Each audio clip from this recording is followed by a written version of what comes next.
Meus queridos, boa noite. Estamos aqui novamente nessa semana teológica, semana dos grandes teólogos, desde a segunda-feira. Era um desejo nosso realizá-la presencialmente, mas não foi possível em função da epidemia. E como instituição responsável, que o Seminário Teológico Congregacional de Niterói está praticando o isolamento social. A instituição permanece aberta, com aula todos os dias, mas online, com os professores ministrando a aula em casa e os alunos acompanhando. Deixar também registrado aqui o nosso agradecimento ao pastor Davidson, secretário do seminário, e ao corpo docente, que tem batalhado para que o seminário mantenha as suas aulas em pleno funcionamento. E hoje, nessa Semana dos Grandes Teólogos, estaremos ouvindo, aprendendo sobre Karl Barth, que, sem dúvida nenhuma, foi o teólogo mais marcante do século XX, um dos grandes teólogos da história do protestantismo, até mesmo do cristianismo, não só da tradição protestante, mas da própria fé cristã, da teologia cristã, e, sem dúvida, o que mais deixou marcas no século XX, que foi o período da sua atuação, e nós saberemos o porquê da influência de Karl Barth ter sido tão grande. E para poder falar sobre esse grande teólogo, nós convidamos o Dr. Manuel Bernardino, pastor congregacional, mestre e doutor em teologia pela PUC, fez o seu pós-doutorado em ciências da religião na Universidade Metodista de São Paulo e é, sem dúvida alguma, um dos mais preparados para falar da teologia e do legado de Karl Barth. Então, nós teremos a honra e o prazer muito grande de ouvir o pastor Manuel Bernardino. Eu quero, já de início, abrir esse momento para que ele possa dar o seu boa noite, fazer as suas primeiras considerações e depois eu farei alguns comentários sobre algumas publicações do meu querido professor Manuel Bernardino. Professor Manuel Bernardino, um prazer recebê-lo aqui nessa noite, ainda que seja por meio desse recurso online. Boa noite.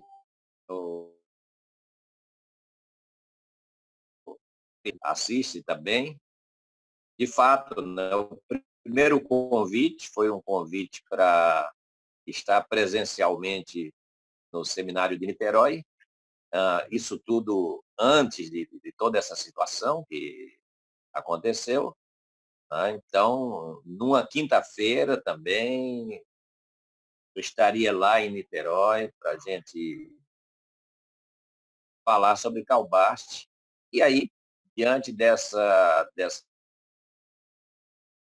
pandemia, dessa situação, essa decisão foi a decisão acertada de manter a semana e da forma como ela está sendo, eu creio que está alcançando mais pessoas. Com certeza, pastor. Bem, eu sou suspeito, né, em falar do professor Manuel Bernardino. Eu fui aluno do pastor Manuel Bernardino no Seminário Teológico Congregacional de Niterói, eu e vários outros pastores, e ele, o Senhor, contribuiu nessa formação. Foi a questão da preparação dos seus sermões e tudo da forma como ele foi ensinado, a preocupação com a palavra, a preocupação com a forma de apresentar, seguindo o modelo, né, de homilético, aquilo tudo. Só que aquela visão otimista que havia da teologia e da filosofia também, do liberalismo, né, porque o liberalismo é filho do iluminismo. Por trás disso tudo está Kant, está toda essa ideia. Então, ele começa, então, nesse período, né, a se questionar. E aquilo que eu estudei, ou da forma como eu estudei, toda aquela ideia de que o mundo ia ser cada vez melhor por conta da ciência e tudo, está se desmoronando. Quer dizer, o mundo entra em conflito. E aí ele, então, ele tinha um amigo desse da vida inteira, né? Eduardo Turracei. E ele chama aquele que era pastor numa pequena vila próxima a ele, eles se encontravam E ele disse assim, olha, vamos fazer o seguinte, vamos reler algumas coisas, vamos reestudar algumas coisas. E falou para o amigo, você lê Dostoiévski, né? E eu vou ler Paulo. Eles tomaram essa decisão. E ele começa, então, estudando, começa lendo Paulo. Né? 1915, 16, certo? É nesse período que ele escreve a Carta aos Romanos. Em 1918, a Carta aos Romanos ela já estava pronta. A primeira edição da Carta aos Romanos. Essa edição que foi que provocou um grande alvoroço na teologia, porque ele foi criticado por todos aqueles professores que haviam ensinado a ele. Né? Então, ele questiona os métodos da teologia liberal e tal. Então, essa primeira carta aos Romanos que ele escreve, porque na verdade são duas cartas aos Romanos, né? A primeira edição e a segunda edição. Só que essa primeira edição, ele acabou, depois de ouvir muitas críticas, ele disse assim, não vou dar uma melhorada nessa segunda edição. Eu vou reescrever, falou para o amigo dele, eu vou reescrever a Carta aos Romanos. Então, há uma edição da Carta aos Romanos de Paulo, aliás, de Barth, e é desconhecida dela. Ela foi feita, eu tenho ela aqui na mão só para curiosidade, né? Essa aqui é a primeira edição da Carta aos Romanos, que terminada em 1918, mas sai com data de 1919. Essa aqui é a edição que ele disse assim, isso aqui vou deixar de lado. Uma obra com 800 páginas, e que na época do meu doutorado me deu trabalho para encontrar isso aqui. Eu fui achar isso aqui num sebo na Alemanha, porque isso nunca foi traduzido para outra língua. Já que Barth disse assim, não vai ser essa a minha carta romana, eu vou fazer outra. E aí ele escreve, né, a segunda edição da Carta aos Romanos, de 1922, essa que vai se tornar conhecida. Né? Essa que vai ser a carta que vai dar o norte para a teologia que ele vai fazer no século XX, na terceira década, 1920 em diante, né? E vai torná-lo conhecido e vai dar a ele, então, vai ser mandado, e ele volta, então, para a Suíça. Mas ainda em 1934, ele ajuda a uma ruptura na Alemanha entre os cristãos alemães, chamados Deutschen Christen.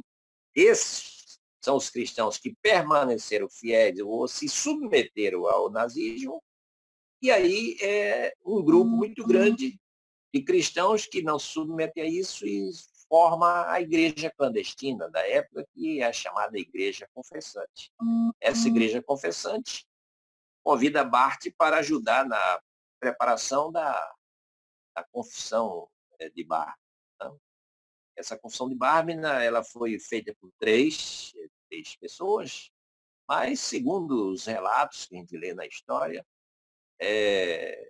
acabou que praticamente Barth prepara o esqueleto dessa declaração. Tá? E o fundamento principal era dizer o quê? Só há um Senhor. E esse Senhor é Jesus Cristo. Quer dizer, Barth está dizendo isso no momento que a Alemanha está levantando um senhor, um Führer, né? Aquele que era o senhor da Alemanha, que seria senhor do mundo. E aí a declaração de Barth começa com essa afirmação. Só há um Senhor e esse Senhor, Jesus Cristo. Então, a declaração de Barth é um documento importantíssimo, né, para a Igreja da Alemanha e para refletir esse momento aí, né, que a igreja viveu nessa clandestinidade na Alemanha. Então, Barth, mesmo depois que sai da Alemanha em 1935 e volta para a Suíça, ele continua dando apoio aos alemães, continua falando, continua se pronunciando, continua se comunicando, inclusive com Dietrich, continua fazendo as suas falas, tanto que, nessa época, logo depois, quando já está na época da guerra, o governo suíço era pressionado, porque ele falava, ele influenciava pelo rádio, usava o rádio para falar para a Alemanha. E aí o governo suíço, que era neutro, recebia pressão da Alemanha para mandar aquele teólogo lá se calar. E aí Barth recebia os seus representantes, os seus governos, olha, você está nos criando problema, porque os alemães estão nos pressionando, e a Suíça não tinha nem como pensar aí, né, de ter um problema mais sério com a Alemanha, né, porque a Suíça se mantinha neutra, se manteve neutra. Né? Mas Barth foi esse pensador que fez isso. E aí, para a gente, eu sei que esse tempinho aí já está finalizando, ele vai realmente dar uma guinada muito grande na sua teologia nos anos 50, quando, em 1956, ele vai escrever um texto pequeno, mas que é fundamental para entender a teologia de Karl Barth, que é o texto chamado A Humanidade de Deus. Então, é aqui que Barth assenta a sua teologia. É aí, nesse momento, que ele estabelece quais são os parâmetros teológicos de que a sua teologia, na verdade, é uma cristologia. Se há uma coisa que Barth foi questionado e foi criticado o tempo todo, é que ele fazia um cristomonismo, ou seja, só Cristo, e mais nada. Mas não é um cristomonismo, que isso é pejorativo, é uma teologia cristocêntrica. Então, Barth é um teólogo em que ele diz assim, tudo tem que passar pela pessoa de Jesus Cristo. Então, esse texto, né, A Humanidade de Deus, de 1956, é o texto que esclarece aquilo compreendido. Por exemplo, ele foi taxado de modalista, enfim, não há uma trindade, etc. E Barth vai dizer que Jesus Cristo é Deus que se encarnou. É aí que está a relação do ser humano com Deus. É aí que nós nos encontramos com Deus, é na pessoa de Jesus Cristo. Então, em 1962, ele vai aos Estados Unidos. Ele foi convidado um pouquinho antes para ir participar como ouvinte do Concílio Vaticano II, mas ele não vai por questões de saúde, ele não aceita, quer dizer, ele não pode ir, estava doente, né? Não pôde ir ao concílio. Né?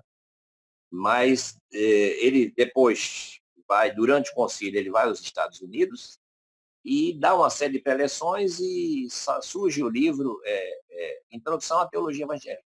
Livrinho fininho.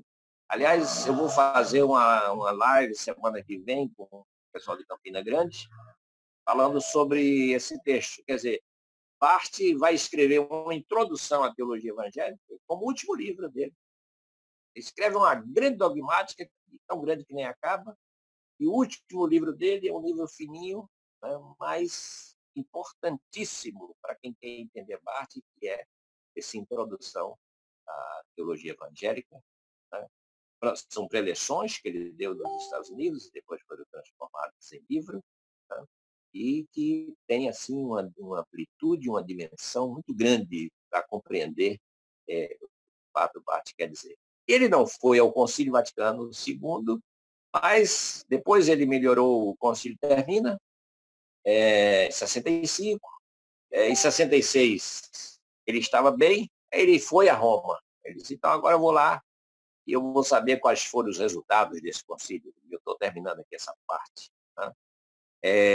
E aí ele diz, ele tem entrevista com vários nomes grandes da teologia católica, vários colóquios, várias conversas, e a última delas a conversa é com Paulo VI. O Concílio Vaticano II, pela primeira vez, vai chamar os não católicos de irmãos separados. E interessante que nessa conversa que ele tem com Paulo VI, ele diz assim para o Papa Excelência,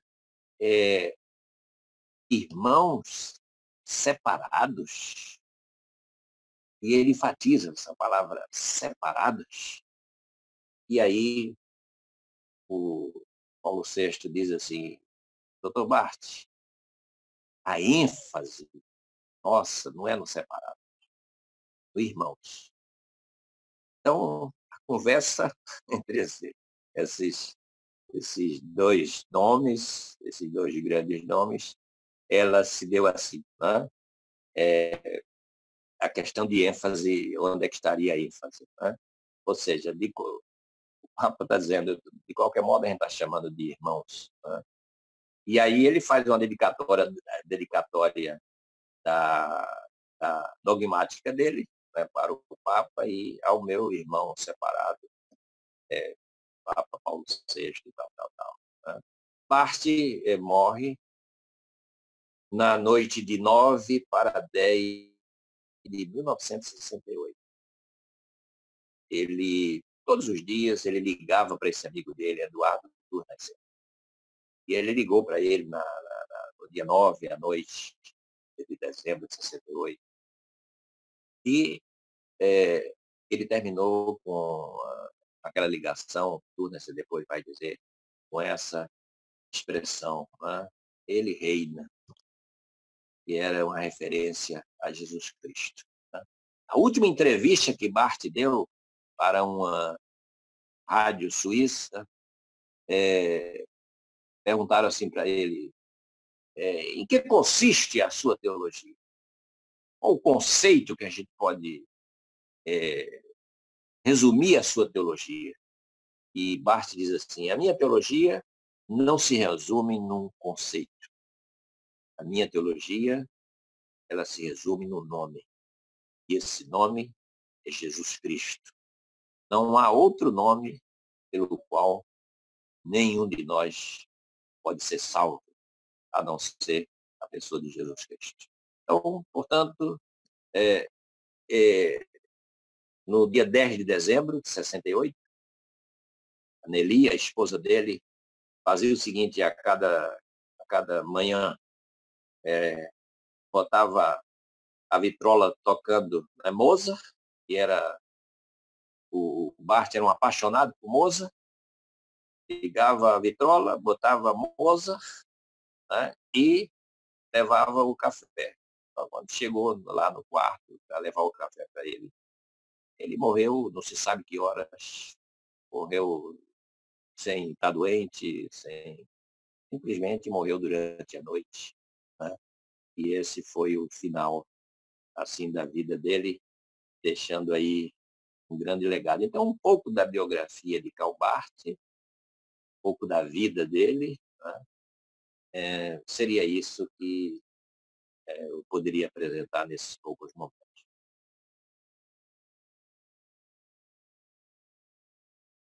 Maravilha, pastor. O problema é a internet hoje está muito lenta, pastor. Travou. Tá lenta, né? Olha, eu recebi aqui um recado. Sim.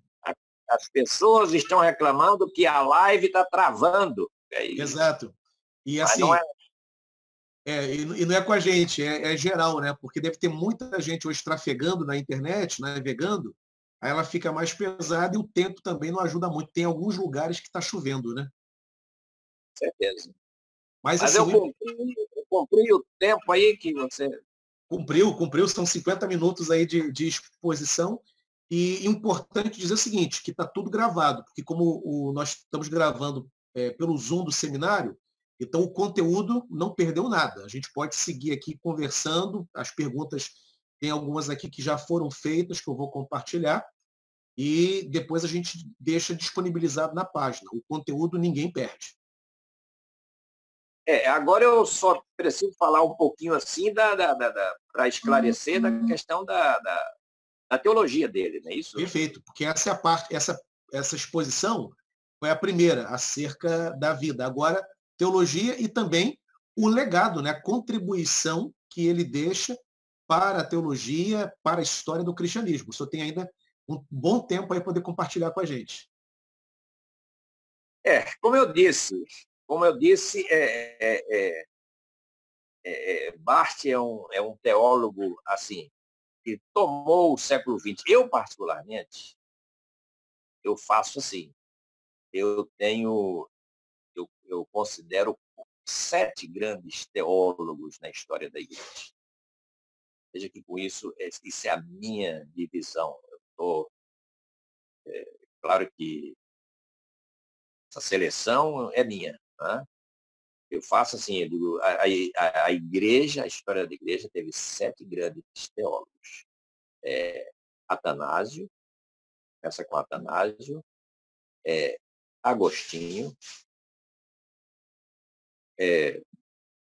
Tomás de Aquino, Lutero e Calvino, Schleiermacher e Calbart. Quer dizer, então, esses 20 séculos de história da igreja, eu vejo assim, esses 7 pensadores, né, como assim, autores aos quais a gente não pode deixar de conhecer e não pode deixar de ler. E, evidentemente, há outros grandes teólogos, né, que quando a gente estuda a história da igreja, a gente vai perceber também a importância deles. Enfim, mas cada um faz as suas seleções e eu tenho aqui essa visão. Né? Mas, assim, a teologia de Calbart, falando, eu sei que o tempo é curto, essa segunda parte, né? Há muitas coisas que se fala de Barth, né? E que, de fato, Barth nunca falou isso. Por exemplo, falando aí em determinado lugar, alguém vem e fala assim, Calbart disse que a Bíblia não é a palavra de Deus, que a Bíblia contém a palavra de Deus. Olha, toda fala que eu vou dar, essa pergunta ela tem que estar. Se é que ela já não está por aí. Né? Mas ela sempre está. Calbart disse que não é a palavra de Deus, ela contém a palavra de Deus. E eu li Barth muitos anos. Eu nunca vi isso. Quer dizer, então, vocês devem saber que é uma falácia, né? Falácia é aquela coisa que as pessoas falam e o outro ouve e aí começa a repetir e aquilo começa a ser falado e aí então surgem essas falácias, né? Quer dizer, não tem isso. O que tem é o seguinte, Calbart, ele vai dizer o seguinte, o que é o texto? Né? O que é a Bíblia? Diz a Bíblia é a Escritura. A palavra de Deus, para Calbart, é Jesus Cristo. Ele é o verbo. Ele é a palavra. Então, quando se fala de palavra de Deus, ele diz, palavra de Deus é um evento. A palavra de Deus, ela está aí. Ela está viva. Ela não está limitada por nada. Então, Jesus Cristo é a palavra de Deus. E não despreza com isso a Escritura. Ele diz, agora, o único livro que existe para que a gente fale dessa palavra de Deus, o registro autorizado, normativo, é a Escritura. Então, eu preciso da Escritura para falar de Jesus Cristo. Eu preciso da Escritura. A Escritura é o registro que foi feito de muita coisa que acerca de Jesus, do Antigo, do Novo Testamento, falados por profetas e apóstolos, mas não é tudo. O próprio João, quando termina o quarto evangelho, ele vai dizer assim, se fosse dizer tudo que ele fez, os livros do mundo inteiro não daria, etc. É uma hipérbole e tal, mas, enfim, né? Jesus Cristo falou, e Jesus Cristo está aí, está vivo, né? E está falando. Então, Barth diz assim, como é que se, como é que se dá a revelação? A revelação vai se dar de três maneiras. A revelação se dá pela, pela pregação, pela escritura e pela própria pessoa de Jesus Cristo. Tá? Então, ele dá uma importância muito grande à pregação.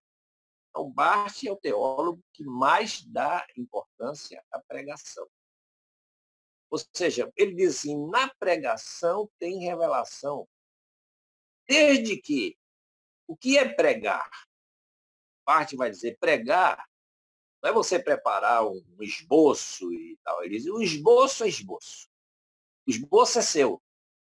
Aquilo que você preparou, aquilo ali é seu esboço, sua orientação, sei lá. Agora, pregar é Deus falando, né, e usando uma pessoa, determinada pessoa, usando um ser humano para dizer algumas coisas.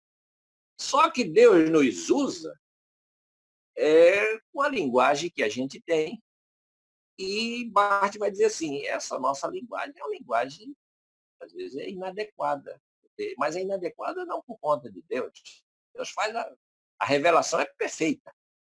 Agora, quando a gente faz teologia, ou quando a gente vai pregar para falar dessa revelação que é perfeita, aí surgem as falhas humanas.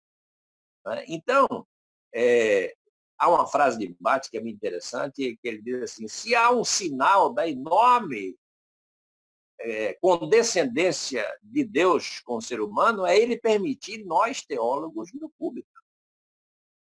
Quer dizer, a gente não sabe falar direito, mas ele, com o auxílio do Espírito Santo, a gente vai tentando articular alguma coisa, vai articular um discurso, vamos articulando uma fala, né? Porque o linguajar humano é um linguajar inapropriado, é um linguajar que não alcança essa dimensão desse Deus que é incomensurável, desse Deus que nós não conhecemos nada, a não ser aquilo que ele permite que a gente conheça. A crítica de Karl Barth à teologia liberal é justamente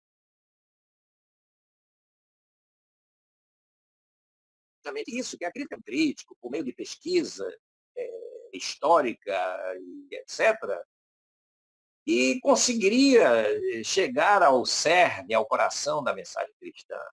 E ele vai dizer, a teologia do século XIX, XVIII, XIX, não serve para nada.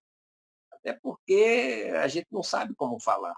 Nisso aí, ele é influenciado por Kant, né? Porque Kant dizia assim, dentro da crítica da razão pura, ele disse, aí não pode falar de Deus. Nós não podemos falar de Deus porque Deus não é um objeto. Deus não pode ser visto como um objeto. Então, Kant não coloca Deus dentro da crítica da razão prática, vai colocar dentro da razão pura, vai colocar dentro da razão prática. Tá? Então, dentro da ética, essa coisa. Quer dizer, então, na verdade, se a gente se lembrar também, por exemplo, da Idade Média, na Idade Média surgiu uma teologia que a gente chama podemos chamá-la de apofática.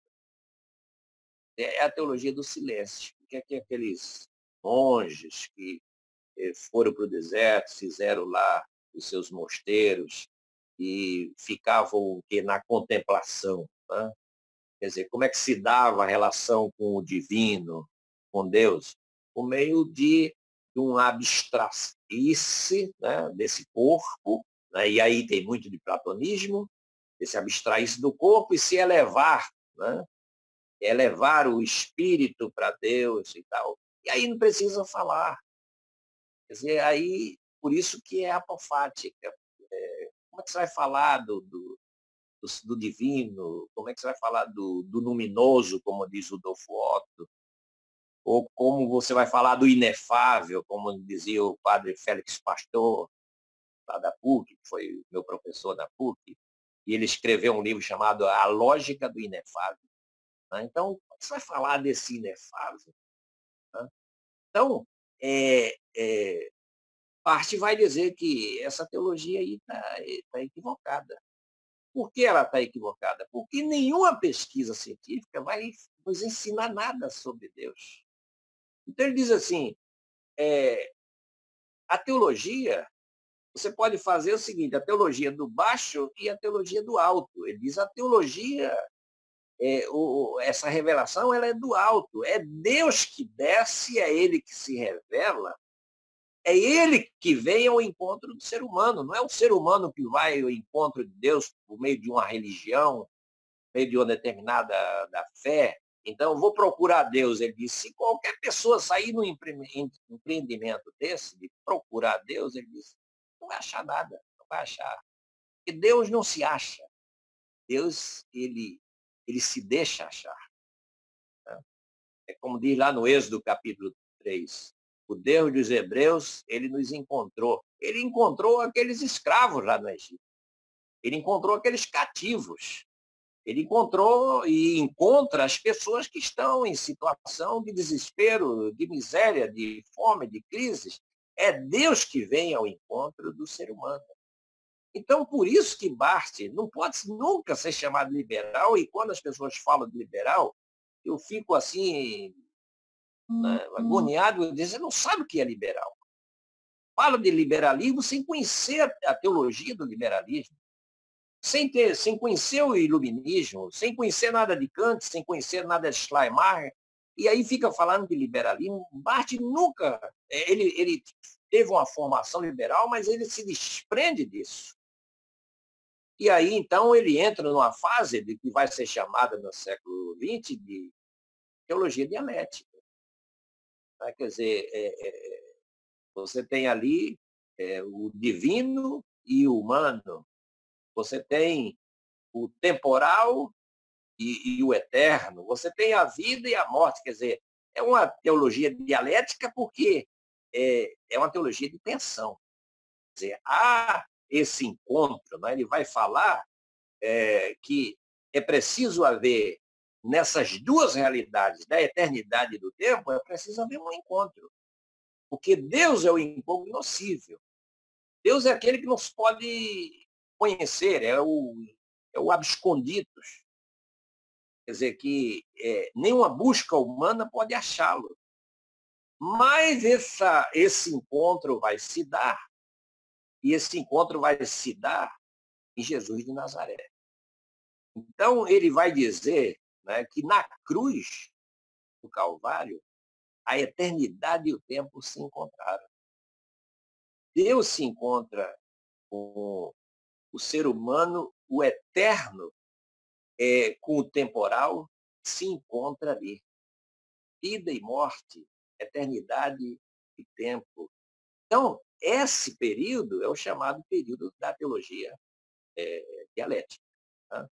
E sofre, evidentemente, uma influência muito grande de Kierkegaard. Kierkegaard que vai levantar essa questão. Deus está no céu, você está na terra. Ou seja, são duas realidades completamente distintas. Né? É assim. E estabelece uma diferença. Ele diz assim, entre Deus e o ser humano, há uma distinção qualitativa. O que significa isso, distinção qualitativa? Deus é de uma qualidade e o ser humano é de outra qualidade. Deixa eu explicar isso aqui rapidamente, espero que tenha tempo, porque isso aqui é um nó importante na teologia de Karl Barth e na compreensão, inclusive, da questão da ortodoxia né, calvinista também. Né? Porque parte vai dizer assim, nós não podemos dizer assim, Jesus Cristo fez homem. Ele diz, falar que Jesus Cristo fez homem, isso é impessoal. Homem nesse sentido de humanidade, isso é uma abstração. Ele diz assim, Jesus Cristo se fez um homem. Isso tem uma importância incrível.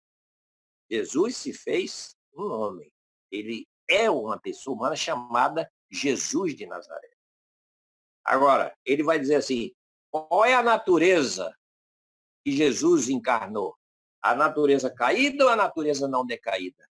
E aí dá um nó na cabeça de muita gente. E aí Barth tem a coragem de dizer assim, Jesus encarnou a natureza decaída, porque é a única natureza que nós conhecemos. Se ele tem semelhança conosco, é no sentido dessa natureza decaída. Agora, ele assumiu essa natureza decaída, mas ele não pecou. Então, daí ele vai dizer o seguinte, essa natureza decaída, o ser humano ele não tem condição absolutamente nenhuma de chegar a Deus, de se aproximar de Deus, de nada. Outras teologias, como Tomás de Aquino, vai dizer o seguinte, né? Há uma centelha divina no ser humano. Ou seja, há algo de divino no ser humano. Parte diz assim, essa centelha divina, isso nós não temos mais. Isso se tornou um simulacro. Isso se quebrou. Quer dizer, então, na verdade, o ser humano, para Karl Barth, ele diz, ele não tem nada de bom. Não há bondade nenhuma no ser humano. Outras teologias dizem assim, o homem é mau, mas ele tem algo de bom porque ele tem algo de Deus. Barth diz, o homem perdeu isso tudo na queda. Quer dizer, tudo que havia dessa relação, perdeu-se na queda. Isso vai ser refeito em Jesus Cristo. É Jesus Cristo que refaz esse laço. E é aí que surge, né, a teologia da graça. Quer dizer, então, na verdade, é aquele ponto lá do calvinismo. Karl Barth é um teólogo reformado. Então, é depravação total. O que é isso, depravação total? Não tem bondade nenhuma no ser humano. A gente não tem nada de bom. Não há nada que preste. Depravação total significa isso. Então, não tem nada de bom. Então, Barth é um teólogo que também enfatiza, né, a importância da teologia da graça em Cristo Jesus, o eleito. Então, essa graça de Deus vem ao nosso encontro.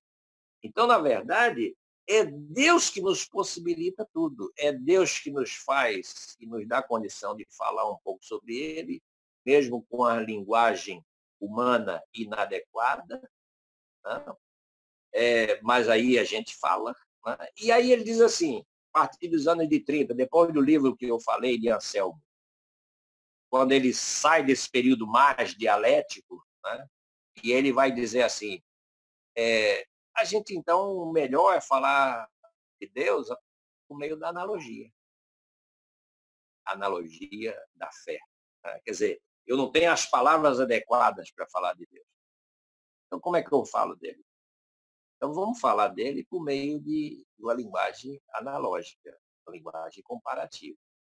Quer dizer, quero dizer que Deus é justo, que Deus é bom, que Deus é maravilhoso. Então, eu uso aqui as expressões e os sinônimos e os adjetivos que melhor possam enfatizar isso, mas ele vai dizer, mas nenhuma dessas linguagens, ou nenhuma dessas palavras, vai fazer jus à santidade, né, à justiça, o amor, a bondade de Deus. Quer dizer, então, a gente fala sobre ele, mas fala sobre ele por essa linguagem analógica, né, por meio dessas comparações.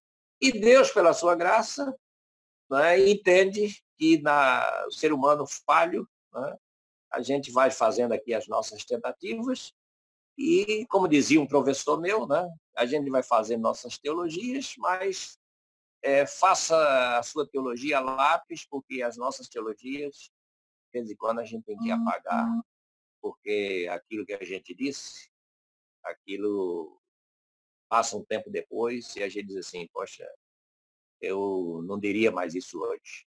Às vezes eu pego aqui uma pasta de provas, de trabalhos antigos que eu fiz aí no tempo de seminário, agora, mas aí eu fico olhando aquilo que eu respondi e eu falo assim, eu, Lauro e o pessoal aí, eu digo, poxa, mas que bobagem eu disse, eu acho que o professor deve ter rido pra caramba com isso aqui que eu falei, porque isso aqui era uma besteira muito grande. Quer dizer, por quê? Porque a gente muda porque a gente continua lendo, porque a gente continua estudando, a gente continua refletindo, né? Então, só os loucos é que tem ideia fixa. A minha teologia é essa e não muda, e tal, tal, tal, tal. Né? Existem fundamentos que não mudam. As pessoas confundem as coisas. Há fundamentos que não mudam. Quer dizer, então, a gente, na fé cristã, nós temos fundamentos. Quando eu digo assim, eu sou cristão porque eu sou cristão, porque eu creio em Deus Pai, Filho e Espírito Santo. Sou cristão. Se eu não cresce num Deus trino, eu seria um judeu, seria, sei lá o quê, muçulmano, mas eu sou cristão, então é Deus Pai, Filho e Espírito Santo. Eu creio na parúzia, ou na parousia, ou seja, na vinda de Cristo. Então, isso é um princípio, isso é um fundamento cristão. Isso dá um norte para nós. Eu creio no dom do Espírito. Isso não é negociável. Isso faz parte dos fundamentos da fé cristã. Se me perguntam assim, afunilando, você é protestante? Sim, você é protestante por quê? Não é simplesmente porque eu aceitei Jesus como Salvador. Sou protestante porque há uns fundamentos, porque eu creio no sola gracia, que é somente pela graça, que atua mediante a fé. Eu sou protestante porque eu creio no sola escritura. Toda doutrina precisa estar fundamentada na escritura. Eu creio que é somente Jesus Cristo, o único, suficiente Salvador. Isso é um princípio. Tá? Quer dizer, eu não faço hermenêutica com escritura e tradição, por exemplo. Há outra religião que faz o que é normativo, a escritura e a tradição. Nós, protestantes, dizemos assim, não, para nós, normativo só é a escritura. Então, o que nós precisamos é saber o que nós somos. Ou seja, dar respostas conscientes, concretas daquilo que nós somos, daquilo que nós cremos. Né? E aí eu não vou entrar nessa, né? Eu falei aqui até o fato de dizer assim, por que eu sou protestante? Eu vou afunilando. Agora, porque sou dessa, daquela igreja, isso é, não é heresia, cada um tem lá os seus princípios, seus fundamentos. Né? Mas ser cristão e ou ser protestante no caso, isso eu preciso saber o que é que me leva quais são os princípios que me levam a ser o que eu sou. E a gente precisa aprender uma coisa, princípios são inegociáveis. A gente não negocia princípios. A gente pode negociar doutrinas. Tá? Por exemplo, alguém é amilenista hoje, depois de amanhã, ou daqui a 5 anos, é pré-milenarista, sei lá, ou pós-milenarista, não sei. Isso se negocia, isso se muda. Mas a parousia, que é a vinda de Cristo, isso não se negocia. Ou eu creio nisso, ou eu não sou cristão. Tá? Então, essas bases precisam ficar bem assentadas para que a gente saiba exatamente daquilo que nós estamos falando. Eu não sei se eu já atingi aí, Dauro, o meu tempo com essa questão da teologia. Pastor, está ótimo. Você pode falar até um pouco mais, porque como eu teve um pequeno prejuízo no início de tempo, quiser avançar um pouquinho mais antes de entrar no legado, fica à vontade. Está tão bom, se depender, a gente fica até meia-noite. Então, o que eu posso dizer, né, que, por exemplo, quem fala muito disso, assim, de que ninguém negocia princípios, é Paul Tillich, né? E é um teólogo que dialogou o tempo todo com Karl Barth, né? Mas Tillich vai dizer assim, né? Existe a fé protestante, existe a fé católica. Aí o pessoal diz, católico vai se juntar com um protestante? Isso não existe. A fé católica tem um princípio, né? Estudei em instituição católica muitos anos, 8 anos dentro de uma instituição católica. Tem um princípio católico, né? E não teve problema nenhum, a gente se respeitava. Eu respeitava meus professores, eles me respeitavam na minha fé protestante, né? Então, você não negocia esses princípios, é os princípios da fé, é o princípio daquela fé, né?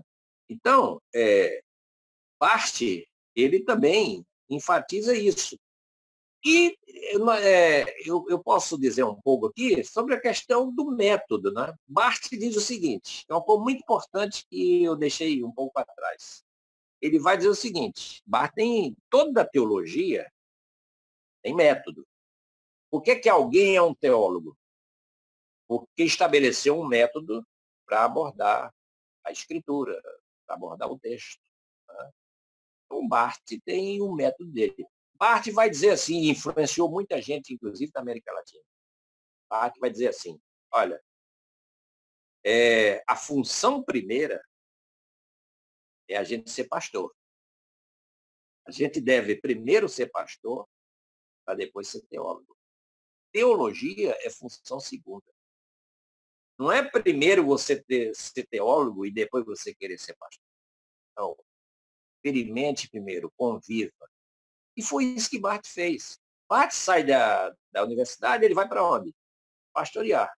Pastoreou de 1911 até 1921. Ficou numa comunidadezinha pequena, sendo pastor de ovelhas. Só depois de escrever a Carta aos Romanos é que ele vai se dedicar à vida acadêmica, e aí se dedica a vida inteira. Quer dizer, ele foi tão chamado por tantos lugares e tão necessário que ele não teve mais oportunidade de pastorear. Mas ele começou a vida dele pastoreando. Então ele diz assim, a teologia é uma função segunda. Primeiro é a prática, depois a teoria. Às vezes a gente inverte isso, né, as pessoas, né? Teoria prática.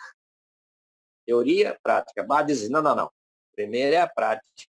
E um teólogo latino-americano que usou muito isso foi Gustavo Gutierrez. E não nega que pegou isso de Karl Barth. É um teólogo católico, acho que vai dizer assim, e com Gutierrez foi exatamente isso. Ele escreveu a teologia dele, né, é considerado o pai da teologia da libertação, e fez teologia junto com o povo. Um dia, ele já madurão, já velhão, resolvem fazer um colóquio com ele lá na Sorbonne, chamam ele e dizem, olha, você tem uma produção teológica muito boa, muito rica, então vamos fazer aqui um colóquio com você, porque você não tem título acadêmico. Aí ele, tudo bem, o que vocês acham? Né? Eu estou aqui fugindo um pouco, mas só para dar um exemplo. Tá? E aí fazem um colóquio com ele lá na Sorbonne. Interessante, pergunta para ele em que língua ele queria conversar. Quem estava ali à mesa, ele, não, vocês escolhem a língua aí. Então, de fato, tinha um vasto conhecimento e recebeu o doutorado, né, o título. Né? Então, há essa possibilidade. Então, Calbar diz assim, primeiro a gente é pastor. A gente precisa primeiro estar ali com as pessoas, pastorear, estar junto das pessoas. Depois, você, na medida que você pastoreia e que você vê as necessidades do povo, e que você vai se defrontar com situações que você nunca imaginou dentro de um curso teológico, dentro de um seminário, por mais amplo que seja esse seminário, e te dê tantas e tantas matérias, mas na vida você vai lidar com situações que você diz assim, não sei como resolver isso. Né?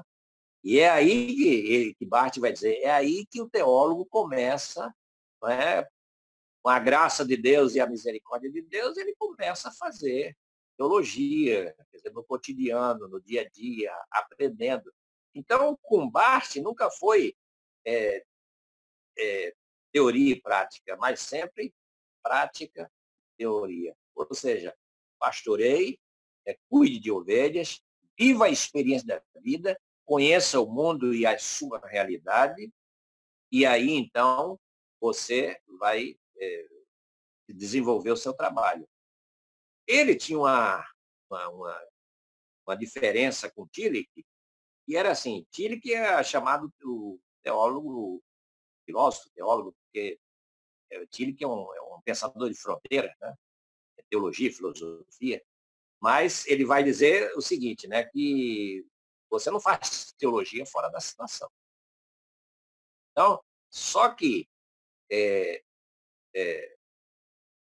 Tillich dizia assim, você vê a situação e aí você vai para a Escritura. E vê que a Escritura tem a que dizer sobre aquela situação. Parte já diz o contrário.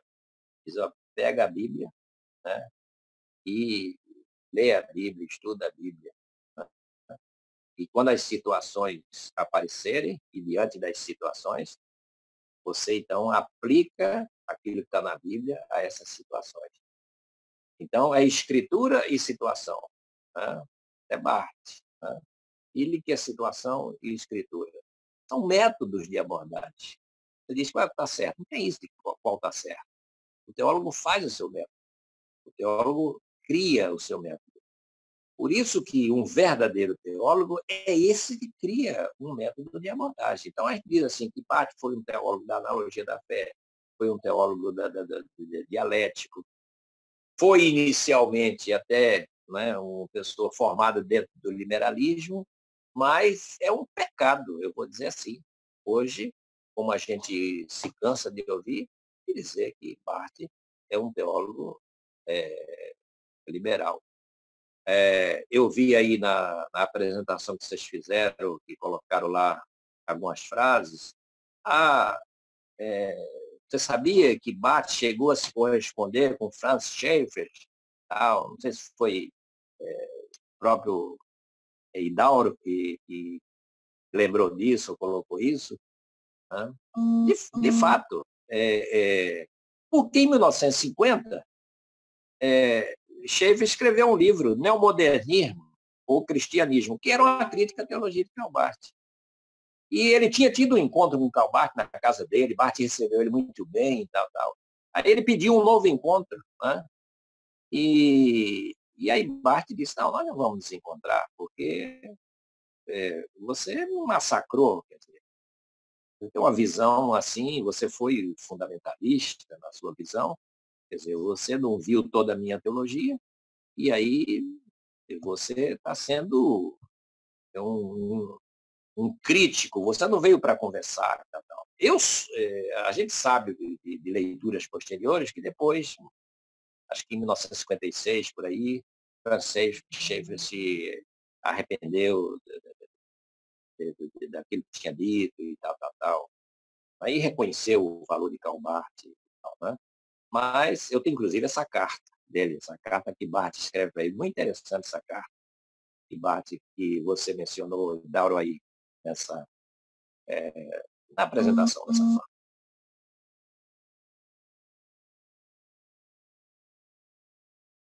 Pelo que eu entendi, é para mudar de...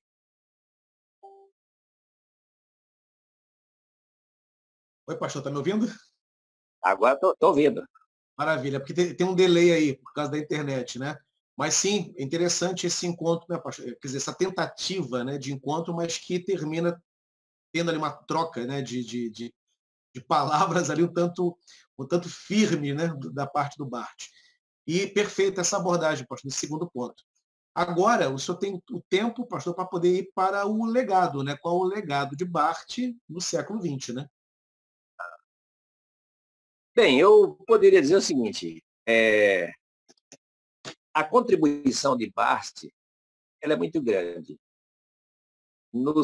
em vários sentidos. né? E aqui, falando aqui algum de cabeça, mas, por exemplo, Barth é o teólogo que vai dizer assim para quem quer estudar. Diz, olha, dizia assim para os alunos dele, se vocês querem aprender teologia, fazer teologia, aprendam a dialogar com esses 20 séculos de história da igreja. Então, não adianta dizer assim, eu sou um teólogo bíblico, eu pego a Bíblia, abro a Bíblia, e eu leio e eu pego aquilo que está na Bíblia e passo para o que está para nós aqui no século XXI. Quer dizer, dou um salto, agora a gente fala assim, né?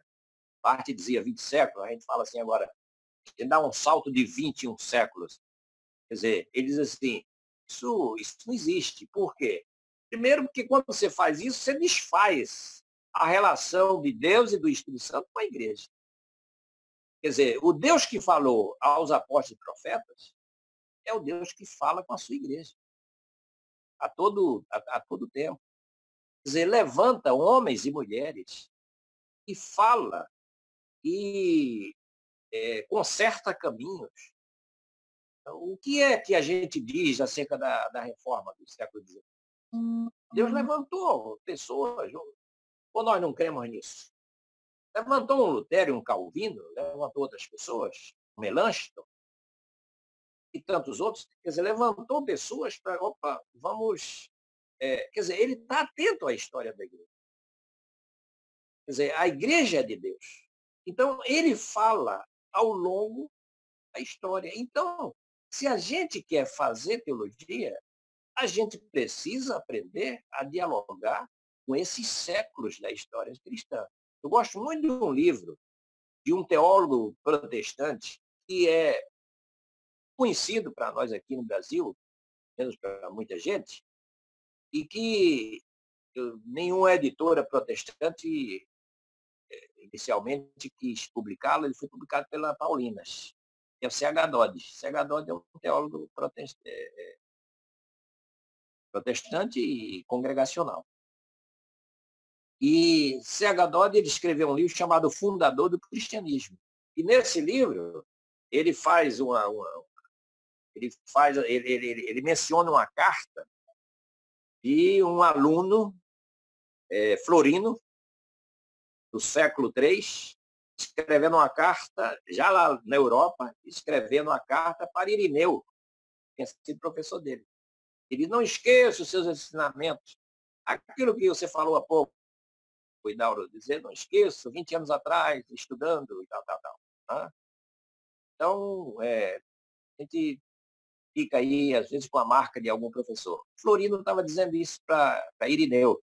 Irineu diz assim, manda uma carta para Florino, diz, Florino, o que eu ensinei para você não era meu, não. O que eu ensinei para você, eu aprendi com Policarpo. Policarpo foi meu professor lá na Ásia Menor. E Policarpo me falou de Cristo, me dizia que foi assim, assim, assim. Só que, Irineu dizendo para Florino, só que Policarpo dizia assim, mas, Irineu, o que eu te passei não é meu. O que eu te passei, eu aprendi com João. Policarpo foi discípulo de João, apóstolo. Então, João que me falou.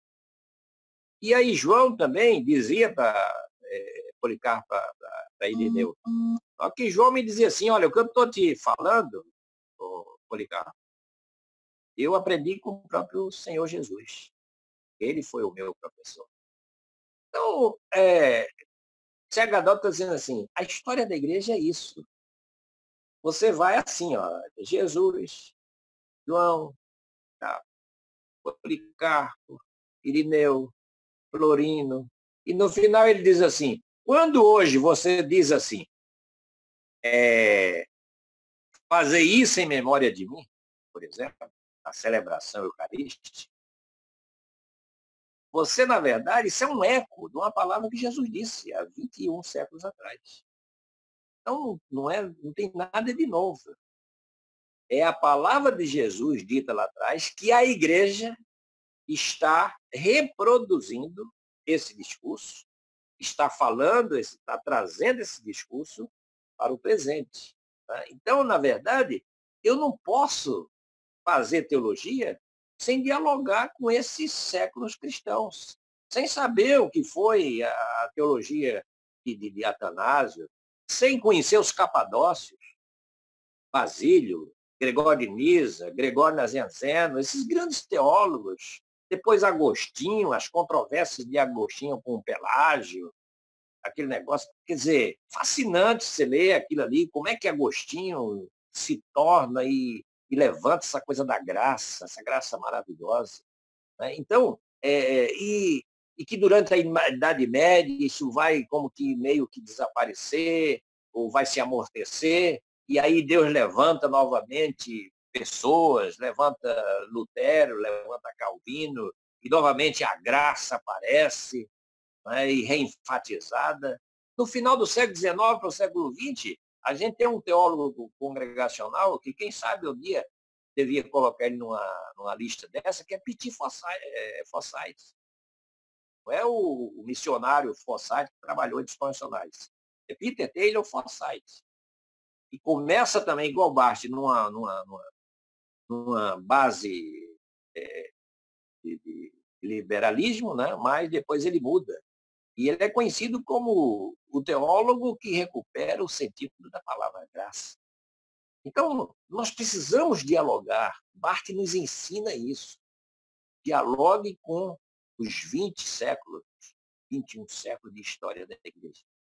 Compre, adquira livros de teologia, da patrística, do período medieval, que tem boa teologia também no período medieval. Gente que se engana com isso, diz, a Idade das Trevas nada, tinha bons teólogos, Guilherme de Ockham e tantos outros. Né? Então, e depois a reforma, né? E depois os tempos modernos, e até hoje. Ou seja, então Barth nos deixa esse legado, né, de a gente fazer essa ponte, a gente não dar esse pulo, né, mas que a gente traga, né, o que Deus vem falando ao longo da história através da sua igreja. A igreja é de Deus. A igreja de Deus hoje, nesses dias que nós estamos vivendo, onde é que ela está? Os templos estão fechados. A igreja está aqui. A igreja está no celular, tá no computador. Quer dizer, a igreja está espalhada aí por esses instrumentos. A igreja somos nós. Então, a igreja de Deus continua falando a essa igreja que é o seu povo. Né? Então, isso Barth nos ensinou. E ele enfatizou um retorno à Escritura. Quer dizer, essa coisa de, no século XX, de recomeçar aquela questão dos estudos bíblicos, que Barth traz para a Escritura. Barth ensina que, olha, queremos aprender sobre Jesus, vamos para a Escritura, vamos para o texto. A Escritura é o único texto autorizado, normativo, para nos falar de Jesus Cristo. Então, na Europa surgiram muitas classes e muitos lugares com ênfase, né, na questão do estudo bíblico, da reflexão bíblica. Quer dizer, Barth que trouxe essa riqueza. Né? Ele aproximou e mostrou uma coisa seguinte, que teologia não é a cara. Ele começa a dogmática dele, volume 1 da dogmática, ele começa dizendo assim, a teologia é uma função da igreja. Ou seja, a teologia está aí para preservar a igreja da heresia. Quer dizer, então, os crentes devem ser como aquele pessoal de Bereia. Os cristãos devem ser como os berianos. Ouvindo o que está se falando, né, mas aí conferindo isso.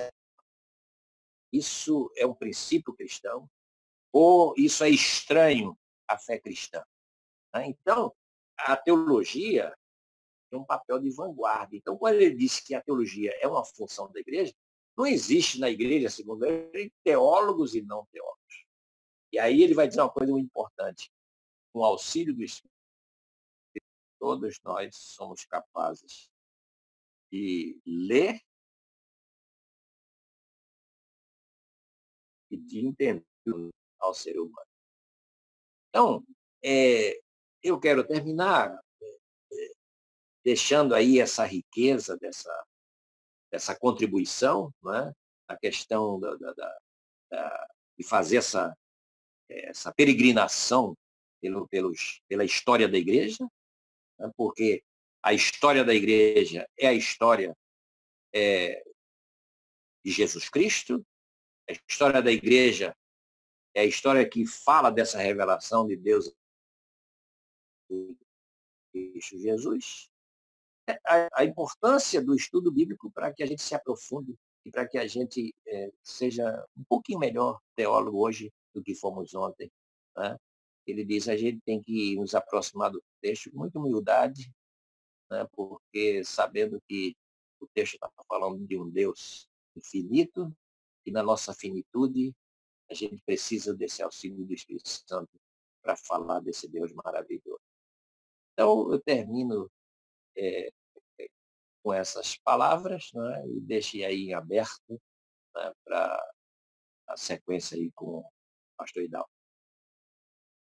Pastor Bernardino, antes de tudo, eu não posso deixar de mencionar aqui que, ao ouvir o senhor, a sensação que eu tenho é de retorno aos bancos do seminário, né? Como é bom parar para poder ouvir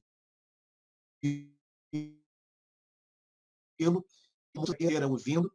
Eu que fui um aluno, né, como Arão, que está presente também, fui seu aluno lá na Pedra de Guaratiba, meu querido amigo pastor Arão, irmão do Naum, que também é pastor congregacional, que também foi seu aluno.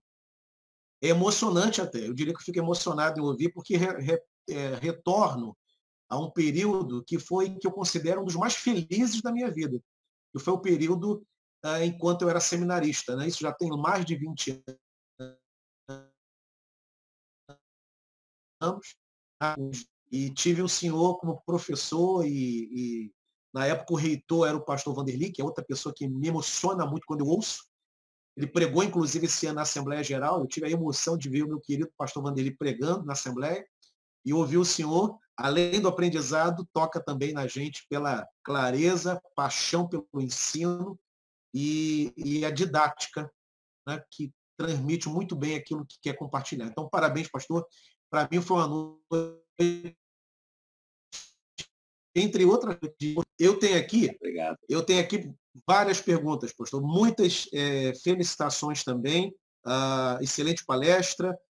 Depois eu vou ler aqui os comentários, né? Quem está presente com a gente é inclusive Cid Mauro, lá do Acre, pastor Cid Mauro, pastor Oswaldo dos Santos, lá de Portugal, eu mando um abraço também. Bom, Oswaldo.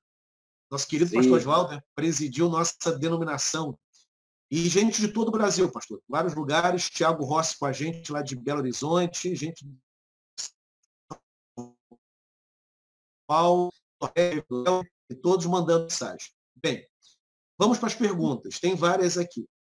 Algumas, pastor, o senhor até abordou na sua exposição, mas eu vou dar o direito ao senhor de dizer se o senhor responde ou se a pessoa que perguntou depois pode ir lá na gravação e ouvir para ter a sua questão respondida. Eu vou deixar o senhor bem à vontade para isso. Vamos lá. Nosso irmão Léo Bart, interessante o nome dele, Léo Bart, que inclusive conhece a sua obra, já adquiriu o seu livro, ele faz uma pergunta interessante. Qual a relação entre, não sei se é uma relação pessoal ou se é uma relação acadêmica ou se de influência teológica aqui? A relação entre Karl Barth e Rudolf Bultmann.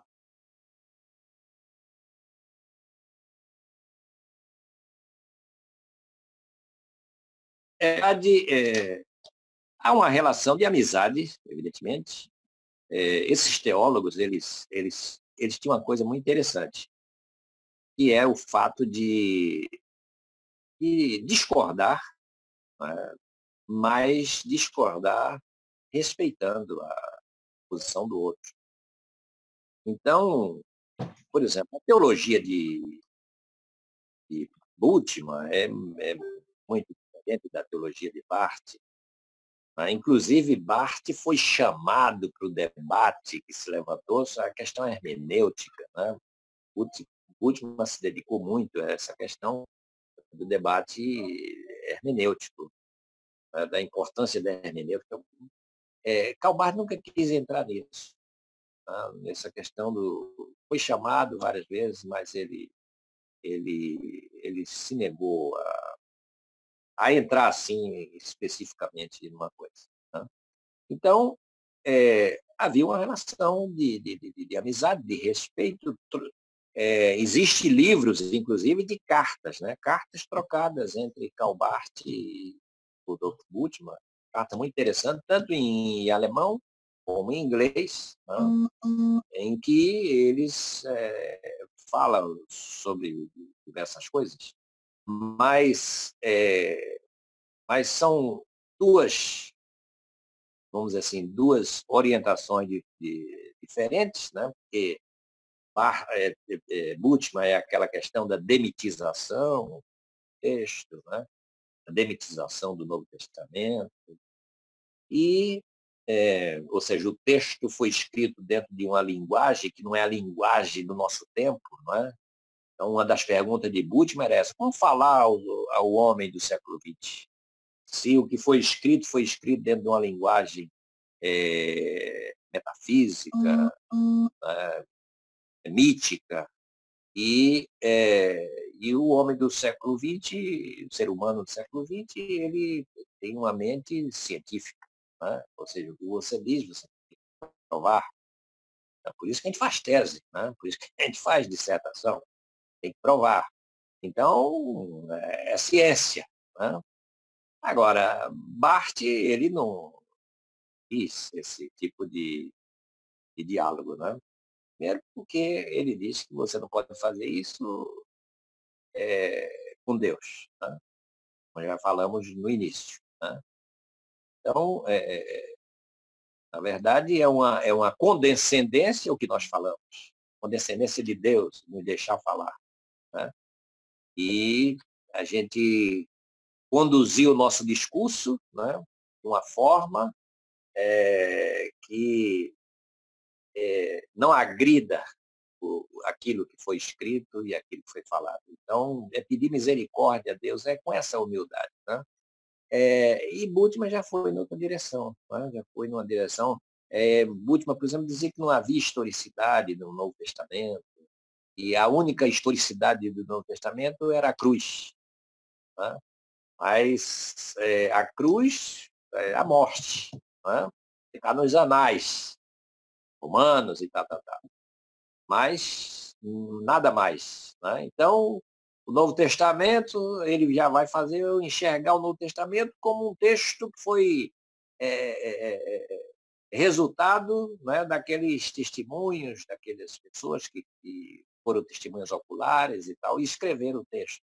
Quer dizer, e Barth já tem uma outra visão em relação a isso. Então, eu digo assim, houve respeito entre eles, né?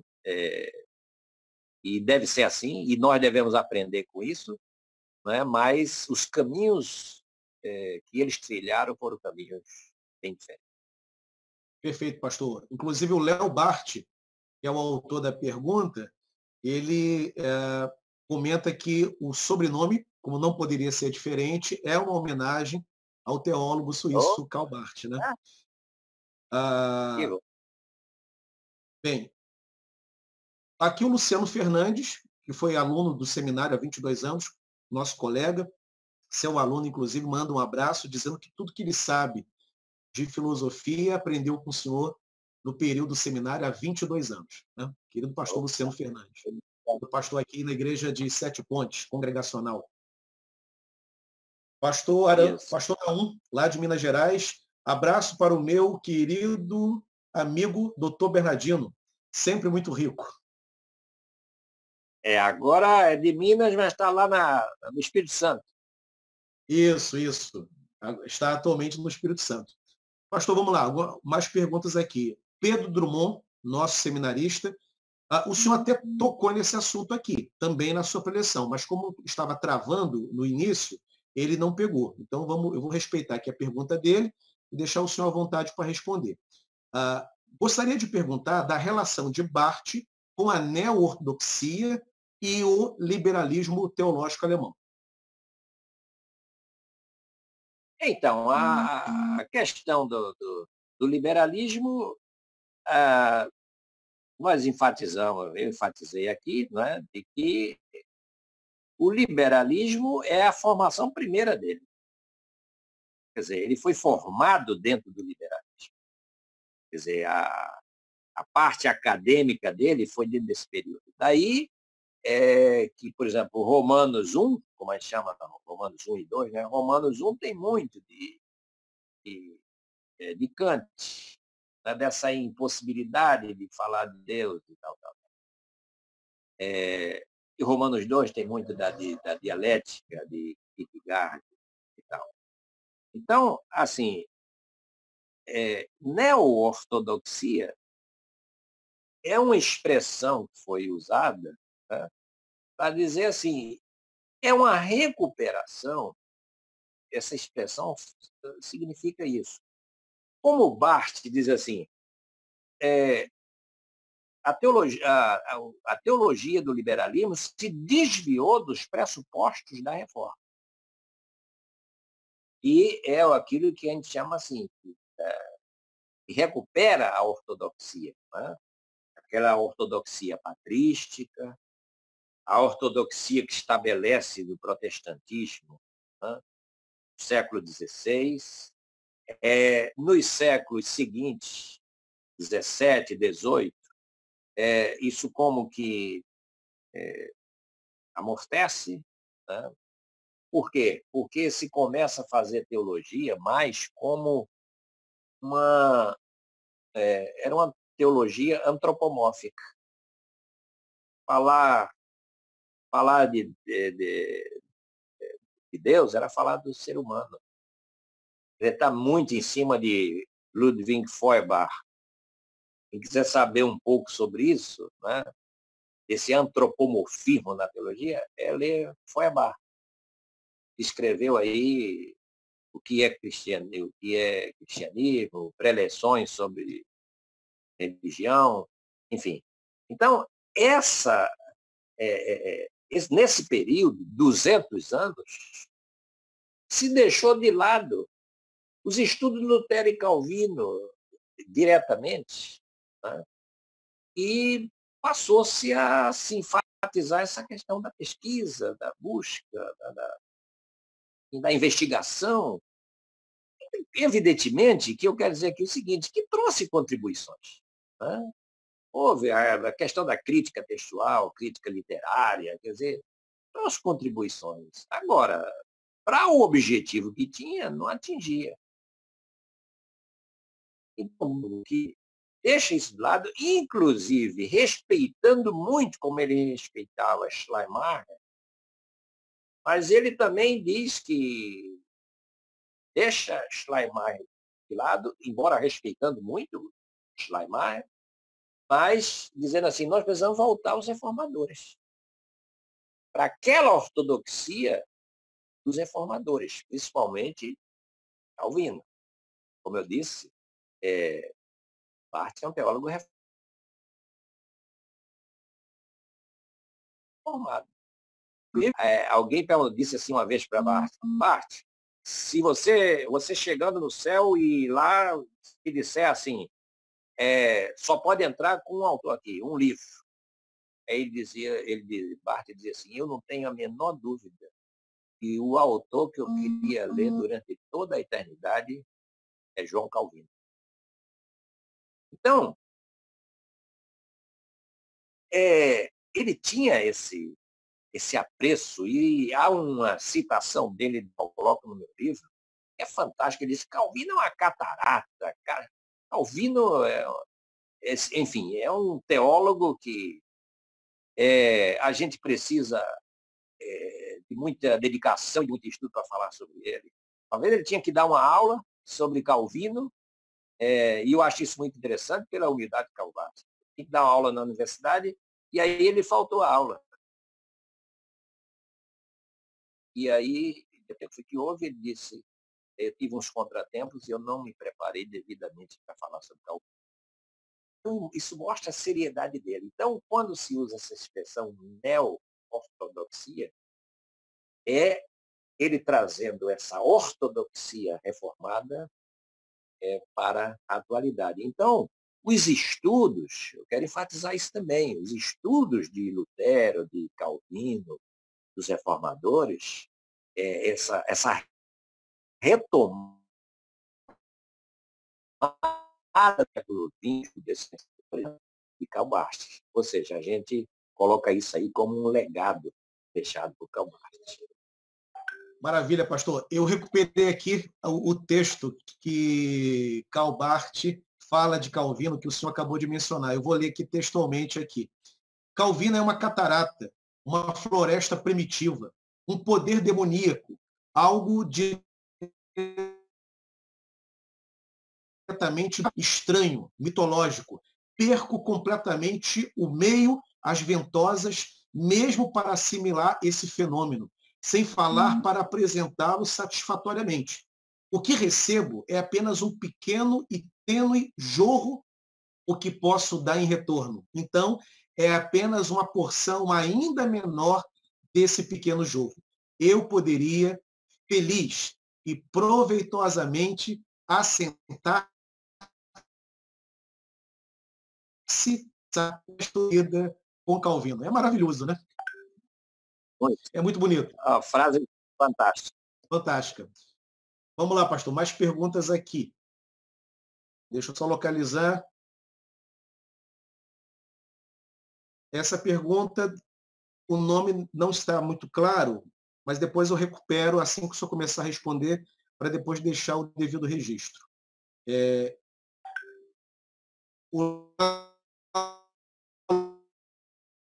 aluno quer saber o que está dizendo da teologia dialética de Karl Barth para a teologia dogmática dele. Qual a diferença entre a dialética e a dogmática de Karl Barth? Na verdade, é assim, não é que tem uma diferença. Barth teve um período que a gente diz assim, a década de 20, 1920, até 1930, ele foi profundamente dialético. Né? E quando você fala de dialética, você fala de tensão entre opostos. Tá? Quer dizer, entendendo o termo. Né? Dialética é uma tem que ter uma tensão. Então, é daí aquelas expressões que nós usamos, tempo e eternidade. Né? É aí que ele vai falar de história factual e história não factual, por exemplo, a History, em alemão, e a Geschichte, né? A história que tem o Kairos, o tempo de Deus, e a história, visto que é o tempo do ser humano. Né? Então, essas expressões, vida e morte, tempo e eternidade, isso era muito, é uma influência Tem autores que querem negar isso, mas é um autor norte-americano famoso, mas não tem sustentação. Parte nesse período, né? Havia uma revista chamada Existência Teológica Hoje, em que ele com outros fundaram, vamos dizer assim, essa revista, que era uma revista dialética. Né? E eles diziam assim naquele tempo, eles diziam assim, nós estamos entre dois tempos, nós estamos entre duas eras. Uma que se foi e a outra que não chegou ainda. E tal. Então, isso é de Frederico Hogarth e outros que, junto com ele, que são os pais desse período da teologia dialética. Né? Muito interessante. Então, agora, a gente diz assim que depois dos anos 30, ele se torna esse autor da analogia da fé e tudo. Mas, evidentemente, não deixa completamente essa linguagem dialética. Quer dizer, a linguagem dialética você usa o tempo todo, né? Você trata com os temas e as questões usando dialética, não é se contradizendo como um autor aí fundamentalista. Barthes se contradisse.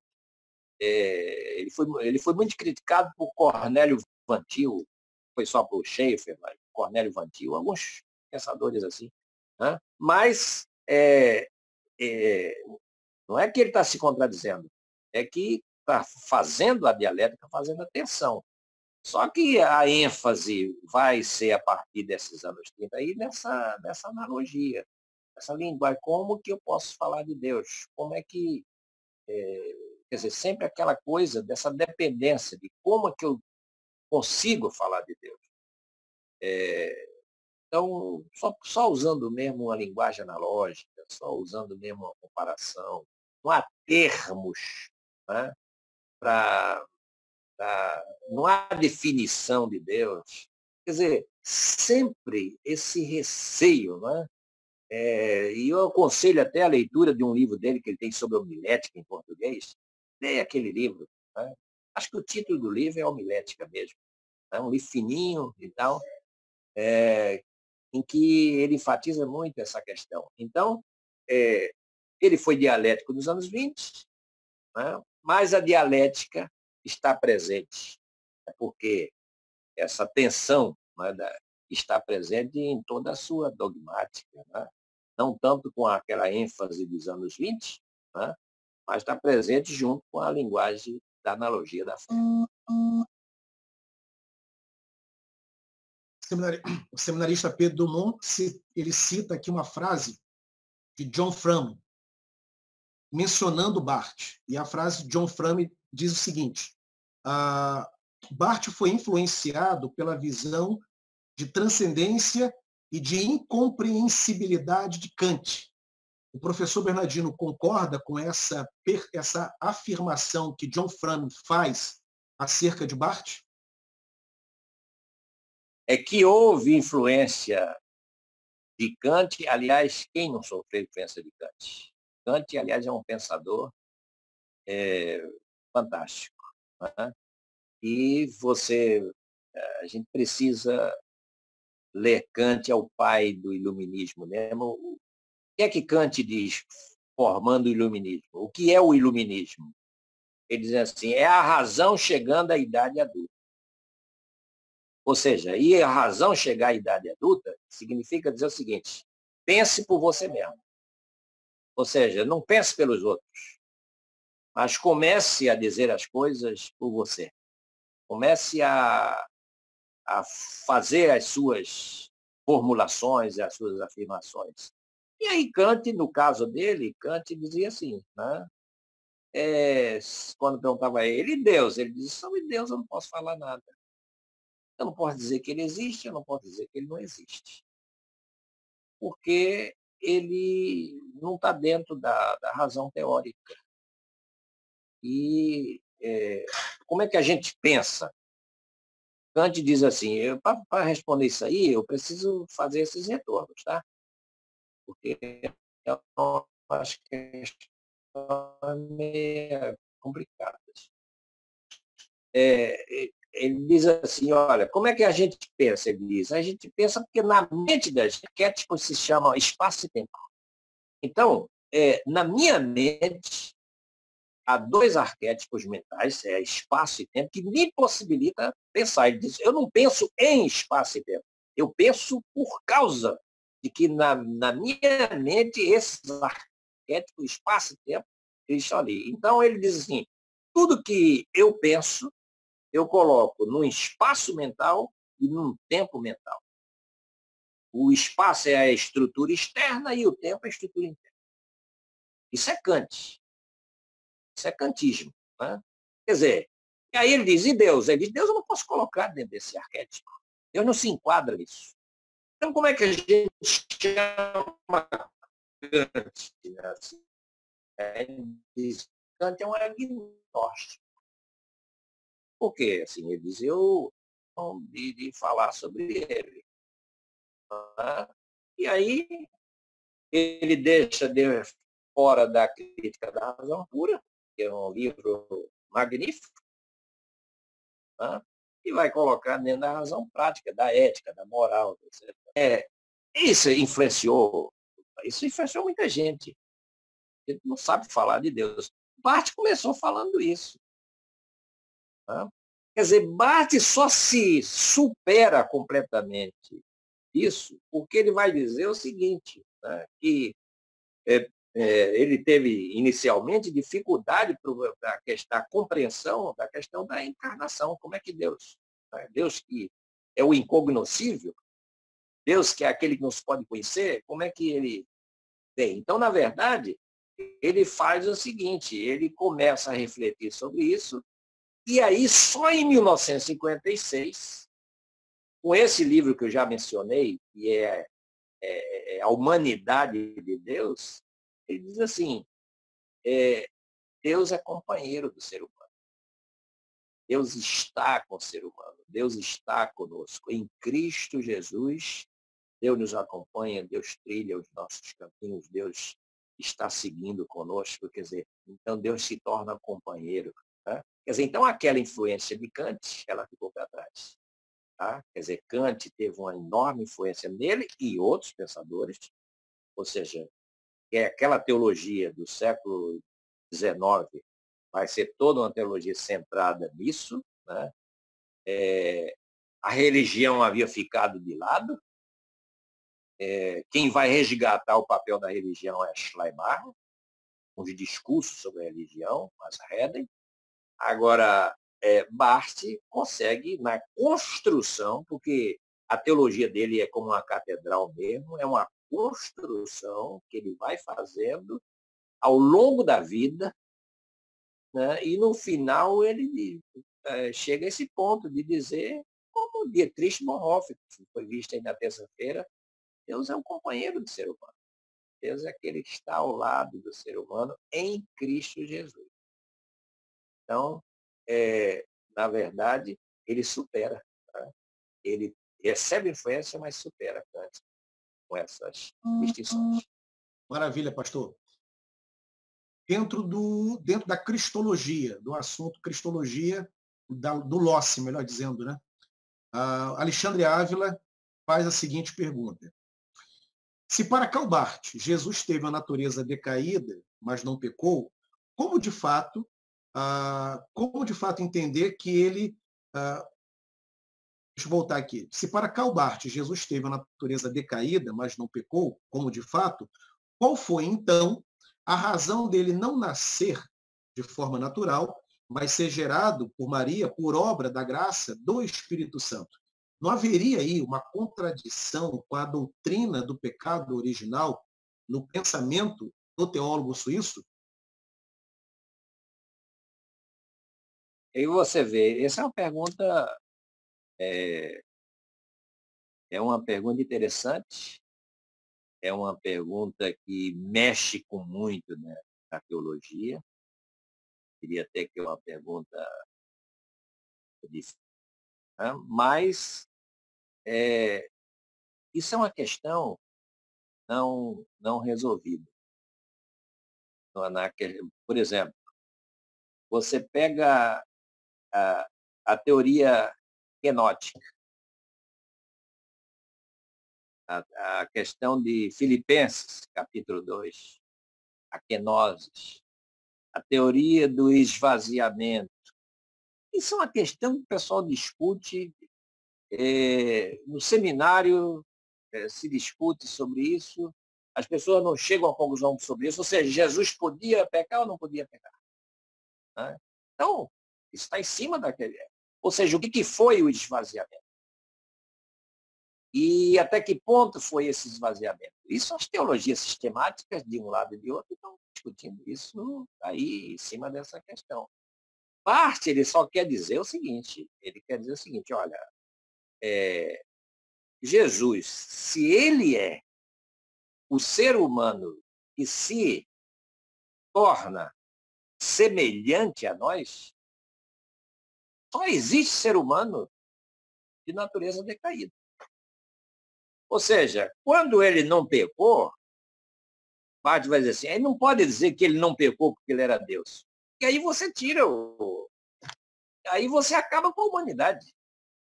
Quer dizer, se ele não pecou porque ele era Deus, então, aonde é que está a semelhança e onde é que ele tá, e onde é que fica a questão dele dizer assim, vocês podem, eu venci, vocês podem vencer também. Então ele diz, só existe essa natureza. Aí você, para entrar, como é o nome da pessoa que contou isso? É, agora tá sem som aí, mas tá. Alexandre Ávila. Alexandre. Eu vou te dizer uma coisa. Entra nas questões que não se discute mais, mas se devia, e de leituras, e é as questões dos decretos. Né? Decretos da queda. Por exemplo, as questões supralapsárias e infralapsárias, que foi muito discutido isso na época da reforma e depois o pessoal esqueceu isso. Né? Ou seja, você vai tratar de, por exemplo, que o decreto no supralapsária, o decreto divino é antes da queda. Tem nada a ver com a queda. Não, infralapsária é depois da queda. Deus toma uma decisão porque o homem pecou.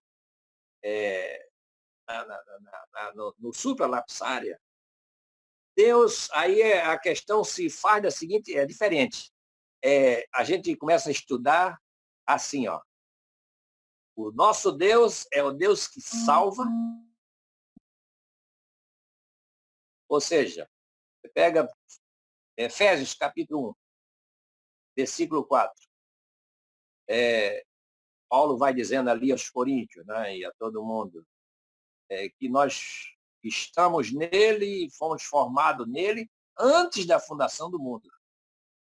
Então, ou seja, Deus salvou o ser humano antes de qualquer coisa, de qualquer queda. Então, ele salvou e depois criou. Quer dizer, isso é o... Aí você diz, que coisa esquisita, esse é Deus, estamos falando de Deus.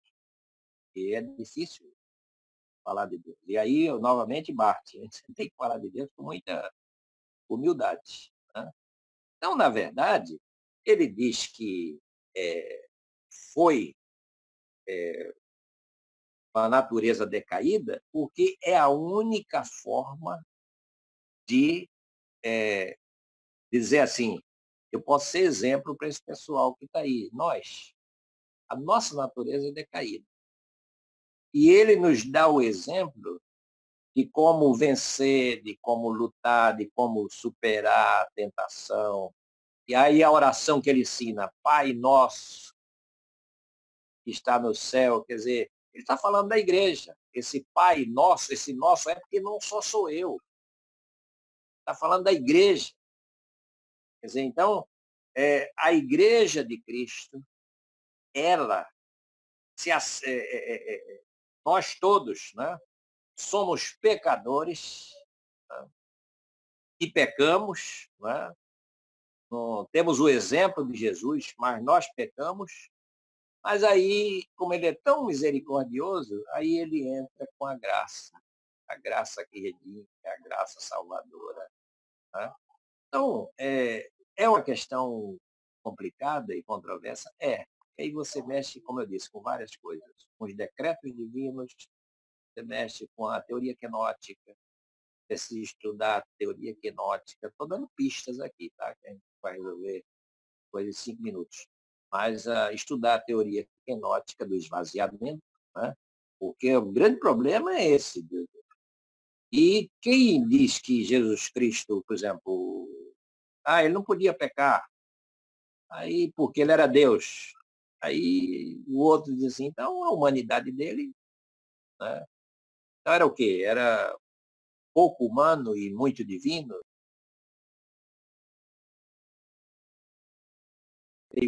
Para mim aquilo é o fecho. É 100% Deus, vero homem. 100% Deus, 100% homem. Ou seja, ele era plenamente divino, mas também ele era plenamente humano. Agora, o que significa dizer que é plenamente humano? Homem como nós, igual a nós. Maravilha, pastor. Pergunta que sempre aparece também quando se fala do legado da teologia de Calbart, né? Qual a Pedro Drummond, quem faz a pergunta, qual a ideia de Calbart sobre a narrativa dos milagres que estão no Novo Testamento? Qual era a opinião dele sobre as narrativas dos milagres? Olha, Calbart, ele foi um pensador que ele vê a escritura como os, os textos autorizados para falar daquilo que Jesus Cristo fez. Evidentemente que aí, veja bem, quando você alguém faz uma pergunta dessa, aí tem a questão, e como é que se interpreta isso e aquilo? Né? Isso depende de teólogo para teólogo, de pensador para pensador, mas Barth, ele diz, inclusive, assim na dogmática dele, me chamam de liberal, mas eu sou um teólogo que crê, né, na inspiração da Escritura, do nascimento virginal. Ou seja, que liberalismo é esse? Isso não é do liberalismo. Então, ele disse, se eu tenho que fazer uma opção por isso, eu faço. Agora, ele diz uma coisa muito forte. Né? Ele diz assim, a gente tem dois tipos de analogia. Analogia da fé, como eu falei, e tem a analogia entes, né? Que é a analogia do ser. Quer dizer, então, essa analogia do ser é uma teologia que vem de Tomás de Aquino e tal. Né? Quer dizer, que poderia Deus se revelar também de forma... que a gente perceber a revelação de Deus de forma natural. E Barth nega isso completamente. Então, na verdade, sem especificar um texto, mas ele não nega a Escritura. Não nega a Escritura como a única fonte autorizada para falar de Jesus Cristo e daquilo que Jesus Cristo fez. Eu não quero aqui entrar no mérito de uma coisa específica, de um milagre específico. Ele diz, a Escritura é normativa. A Escritura é fonte. Agora, digo para quem está perguntando, a forma como se interpreta essa Escritura e as leituras, né, isso eu tenho que ter cuidado de preservar a essência daquilo que está sendo ensinado, mas eu posso fazer uma leitura diferente a cada vez que eu prego. Por exemplo, Spurgeon dizia assim, se um texto é digno de ser pregado uma vez, ele é digno de ser pregado 100 vezes. Sendo que nunca deve ser a mesma mensagem. Ou seja, o texto, ele é tão rico, né, que ele me dá a possibilidade de eu, a cada vez que eu examiná-lo, eu fazer uma leitura diferente, preservando o quê? O fundamento do texto. Por exemplo, eu posso pregar em Lucas 15 200 vezes. Lucas 15 vai falar de quê? Do pródigo, né? como é conhecido. Que, na verdade, é um texto que nos ensina ali o quê? A falar do amor do pai. Né? Como o pai ama seus filhos. Né? Então, agora, de que maneira eu falo sobre isso? Esse amor do pai. Então, a gente pode falar disso de maneiras diferentes. Eu já preguei 20, 30 vezes sobre esse texto. E, evidentemente, cada vez a gente busca um aspecto diferente. Então, Barth não nega a autoridade da Escritura. E eu acho que é isso que eu posso falar. Ele diz que dos textos que existem, a Escritura é o único texto autorizado. Sei que não é uma resposta direta dentro do que está se perguntando, porque, evidentemente, se você quiser pegar um... Por exemplo, posso dar um exemplo aqui, pastor Dauro? Um exemplo prático. Por exemplo, Bultmann pregando sobre a multiplicação dos pães. Então, a pessoa pode aceitar ou não, mas ele diz assim, o que está se ensinando aqui na multiplicação dos pães? Aí ele diz, o que está se ensinando é o seguinte, é a partilha, a solidariedade. Por exemplo, quando Jesus diz aos discípulos, dai-lhe vós mesmo de comer, ele está dizendo, tem um monte de gente aí, 20 mil pessoas, sei lá, se contava 5 mil, porque não contava homens, mas tem 20 mil pessoas aí, mulheres, crianças e tal, e tem gente que trouxe muita coisa aí no farnel e tem gente que não trouxe nada. Então, se vocês trabalharem direito como igreja, como discípulos, vocês vão fazer as pessoas entregar as coisas para vocês e vocês é que fazem a partilha. E aí vocês vão fazer uma partilha junto. Então, aqueles que trouxeram mais do que ia comer, entregaram tudo para os discípulos, e esses, então, pegaram, foram fazendo a partilha, e tal.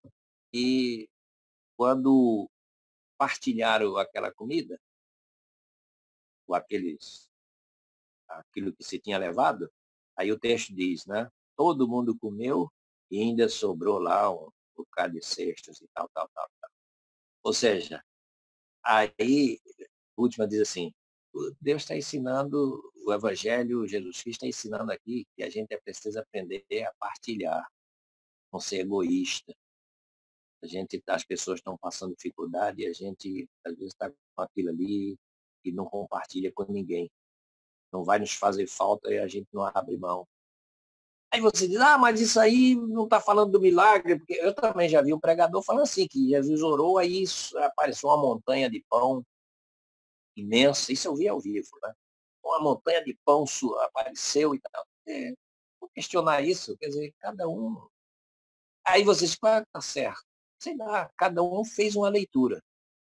Então, de Barth, eu digo assim, ele é um autor que reconhece a autoridade da Escritura e ela é o único texto autorizado, normativo, para que a gente fale de Jesus Cristo. Maravilha, pastor.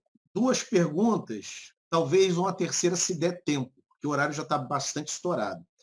É uma pergunta que vem lá da Bahia, pastor Alexandro, que é um colega nosso, pastor congregacional. Ele faz a pergunta sobre a influência de Hegel sobre Calbart. Pois é, eu acho que a influência de Hegel com o espírito absoluto e tudo está tudo dentro daquela perspectiva do iluminismo, né? Mas isso foi usado também dentro do período dialético, aquela questão de Hegel, da tese, da antítese, da síntese, isso também é uma dialética, né? Então, essa influência de Hegel, assim como a influência de Kant, ela foi uma influência inicial. Tá? Quer dizer, essa maneira de ver também os desdobramentos do tempo, né? Hegel cria uma forma muito diferente de ver a questão de como que as coisas se desenvolvem, né? Hegel tem uma visão tanto diferente dos hebreus, como também dos gregos, né? Os hebreus diz assim, o tempo é linear, tudo tem um começo e tem um fim, né? Os gregos já diziam assim, né? O tempo é cíclico, o que foi volta a ser. e tal. Né? E Hegel vai dizer que o tempo evolui de uma forma espiralada, né? Em que, em determinados momentos, nesses vórtices, né, quando dá essa volta, ali tem uma tese que se encontra com a antítese, e essa tese e essa antítese, ela se projeta para cima, e é uma síntese, mas é uma síntese que já se transforma numa nova tese, que vai encontrar uma antítese. Isso aí foi muito usado por Marx, né, e Engels. O marxismo fez o quê só com a tese de Engels? Desespiritualizou o negócio, porque não queria nada com esse negócio de espiritualização. Então, e disse, Marx e Hegel vai dizer, Marx e Engels vai dizer assim, essa tese de Hegel é muito boa, a gente desespiritualiza ela, e esses choques aí é a luta de classes, né? Patrões e empregados e tal, enfim.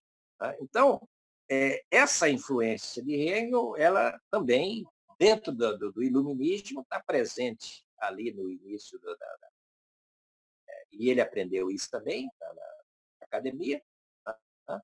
Mas filhou disso com o caminhar da sua vida. Maravilha, pastor. Eu vou fazer mais uma pergunta, pastor Bernardino, e vou precisar me retirar. E aí a condução até o final, já estamos caminhando para o fim, ficará sob a responsabilidade do pastor Davis, que é o secretário do nosso seminário. A pergunta vem, depois o Davis localiza o nome daquele que está nos acompanhando e deixa devidamente registrado aqui. Qual a influência de Christoph Blumhardt sobre Calbart? Lembrando que ele foi o teólogo luterano alemão, um dos fundadores do socialismo cristão na Alemanha, né? Christoph Blumhardt. E com essa pergunta eu me despeço, pastor, porque precisarei sair e deixo com o pastor Davidson. E vai me deixar aqui sozinho, pô? O pastor Davidson vai conduzir até o final. Um abraço, pastor. Tá bom, então, Idauro. Então, mas também a gente já está terminando, né? Exato. É só a última, eu vou precisar para atender aqui um compromisso, e o pastor Davidson vai até o final. Após essa, vem a última pergunta e a gente finaliza, e registrar aqui minha gratidão. Foi um prazer. Então, quero agradecer a você aí por esse bate-papo, foi muito bacana. E, enfim, muito bom ver você aí também produzindo esse tipo de encontro. Não é? Eu acho que isso é muito enriquecedor para todo mundo, né? E ajuda e desperta, né? Para a importância. Eu acho que encontros assim é para fazer o quê? Vamos lá, gente, vamos ler umas coisas, não é? E a gente não sabe nada e a gente precisa aprender umas coisas. Então, Um abraço. Mas não vai embora, não. O Davidson vai conduzir aí o finalzinho. Grande abraço para o senhor e para todos aí que nos acompanham. Obrigado. Mas, então, só respondendo aí essa questão, né? Na verdade, a influência de Christoph Blumhardt, não só de Christoph Blumhardt, como do pai, Johann Blumhardt, eram os Blumhardt, eram dois, o pai e o filho. Né? O Calbart ainda conheceu o Christoph, porque o Christoph morreu em 1919, e um pouco antes, acho que em 1917, ele visitou ele, tal. Mas, assim, foi uma influência decisiva na vida dele, inclusive na escatologia. Barth já era impressionado pelo velho Blumhardt, que teve experiência, o velho Blumhardt teve umas experiências assim de possessão demoníaca na comunidade dele, de pessoas possessas, e ele trabalhou isso e expulsou o demônio e tal, e Calbart se aprofundou nisso, no sentido de querer saber mais sobre isso, estudar mais sobre isso. E o Christopher Blumhardt, ele, de fato, ele tinha uma tendência para o socialismo cristão, porque ele achava que o rei de Deus ia se implantar assim na sociedade e tal, tal. Né? Mas a admiração de Barth pelos Blumhardt é por essa herança, não é, vamos dizer assim, mais teológica, no sentido dessa escatologia, dessa abordagem e dessa visão de ver, por exemplo, o poder da palavra de Jesus Cristo, tanto pronunciada e tendo vitória sobre a vida de pessoas que estavam possessas. Por isso que há um livro chamado Cristo Victor, né? Quer dizer, Cristo, o vencedor, sei lá. Quando ele termina, no dia de que ele morre, ele, na véspera da morte dele, que ele fala com o amigo dele ao telefone, ele reina, isso é uma frase de Blumhardt. A última palavra que a gente sabe dita por Barth antes de morrer foi uma frase que vem dessa teologia, né, de Blumhardt, né, que falar que o Senhor é aquele que governa, é aquele que reina, e o Christopher viu a vitória do pai dele sobre pessoas possessas. Foi aí que, né, no lugar onde o pai dele tinha lá a sua comunidade, começou a aflorar muita gente começou a ir para lá, ele já não tinha mais como atender tantas pessoas, porque foi assim uma experiência muito diferente na vida dele. Então, os Blumhardt, pai e filho, tiveram uma influência decisiva na vida de Karl Barth.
Queria só terminar,